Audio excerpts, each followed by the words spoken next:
तो लोकसभा चुनाव की 91 सीटें भारत की जनता ने ईवीएम में लॉक कर दी हैं। लोकसभा चुनाव का 17% हिस्सा पूरा हो गया है और पहले चरण का मतदान होने के बाद देश ये जानना चाहता है कि 91 सीटों पर मतदान का प्रतिशत क्या रहा। अब हम आपको बताते हैं कि 2014 के मुकाबले 2019 में 91 सीटों का वोट प्रतिशत दरअसल क्या है। इससे आपको ये समझने में मदद मिलेगी कि आखिर देश का मूड क्या है। जी हाँ, इसके अलावा हम आपको ये भी बताएंगे कि कश्मीर में आतंक पर वोट स्ट्राइक कैसे हुई है। आपको बंगाल में घुसपैठियों के खिलाफ बीजेपी का संदेश भी सुनाएंगे और ये भी दिखाएंगे कि अटल जी के सहारे सोनिया गांधी कैसे सत्ता के हसीन सपने देख रही हैं। तो बड़ी खबर यह है सबसे पहले कि आय से अधिक संपत्ति के मामले में समाजवादी पार्टी के संरक्षक मुलायम सिंह यादव और पार्टी अध्यक्ष अखिलेश यादव की मुश्किलें बढ़ सकती हैं। ये एक बड़ी खबर इसी बीच आपको बता रहे हैं। इस मामले में आज सुप्रीम कोर्ट में सुनवाई है। ये सुनवाई उस याचिका पर है जिसमें कोर्ट से मांग की गई है कि वो सीबीआई को मुलायम अखिलेश पर की गई जांच की रिपोर्ट पेश करने का आदेश दे। कोर्ट के निर्देश पर मुलायम सिंह जवाब दाखिल कर चुके हैं और इसमें मुलायम ने कहा है कि याचिका राजनीति से प्रेरित है। सीबीआई को उनके खिलाफ कुछ नहीं मिला था, इसीलिए उसने जांच बंद कर दी थी। आपको बता दें कि इस मामले में सीबीआई ने एक बार भी जांच रिपोर्ट सामने नहीं रखी है।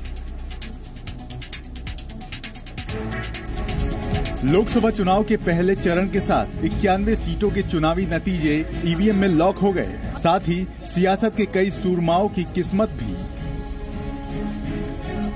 असम के सिलचर की चुनावी रैली में प्रधानमंत्री मोदी ने कहा कि उन्हें फिर एक लहर दिखाई दे रही है।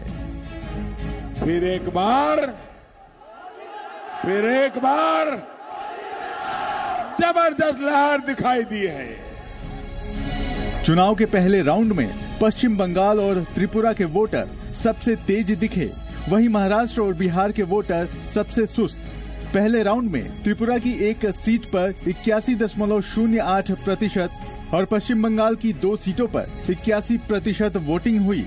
उत्तर प्रदेश की 8 सीटों पर 63.69% मतदान हुआ। आंध्र प्रदेश की 25 सीटों पर 66%, तेलंगाना की 17 सीटों पर 60%, असम की 5 सीटों पर 68%, ओडिशा की 4 सीटों पर 68%, उत्तराखंड की 5 सीटों पर 57.85%, छत्तीसगढ़ की 1 सीट पर 56%, जम्मू कश्मीर की 2 सीटों पर 54.49% वोट पड़े। महाराष्ट्र की 7 सीटों पर 56% वोट पड़े, जो 2014 के चुनाव से 7% कम है। बिहार की 4 सीटों पर सबसे कम 50% वोटिंग हुई। बिहार में 2014 के चुनाव में भी 50% ही वोट पड़े थे। फर्स्ट टाइम वोटर से कहूंगा कि वो अपना वोट बहुत सोच समझकर डाले। बीजेपी को इस बार पूर्वोत्तर राज्यों से भी बड़ी उम्मीदें हैं।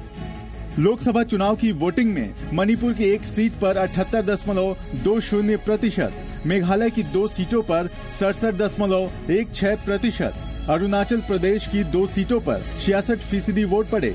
2014 में यहां 80% वोटिंग हुई थी।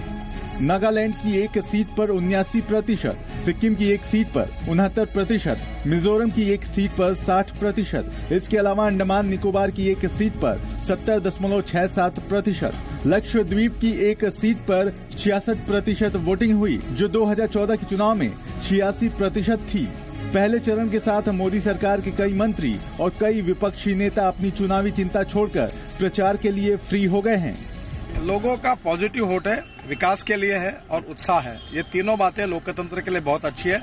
मैं नागपुर की जनता के लिए बहुत खुशी जताता हूँ। लोकसभा चुनाव का दूसरा चरण अब 18 अप्रैल को है। दूसरे चरण में 13 राज्यों की 97 लोकसभा सीटों पर वोट पड़ेंगे।